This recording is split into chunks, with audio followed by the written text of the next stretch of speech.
ठंडी रोटी। एक लड़का था, माँ ने उसका विवाह कर दिया, पर वो कुछ कमाता नहीं था। माँ जब भी उसे रोटी परोसती थी तब वो कहती कि बेटे ठंडी रोटी खा लो। लड़के के समझ में नहीं आया कि माँ ऐसा क्यों कहती है, फिर भी वो चुप रहा। एक दिन माँ किसी काम से बाहर गई तो जाते समय अपनी बहू उस लड़के की पत्नी को कह गई कि जब लड़का आए तो उसे रोटी परोस देना और रोटी परोस कर कह देना कि ठंडी रोटी खा लो।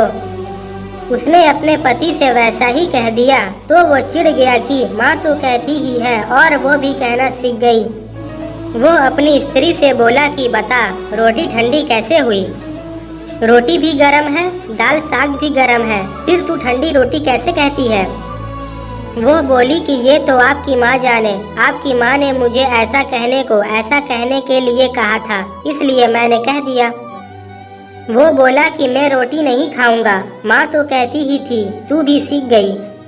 माँ घर आई तो उसने बहू से पूछा कि क्या लड़के ने भोजन कर लिया? वो बोली कि उन्होंने तो भोजन किया ही नहीं, उल्टा नाराज हो गए।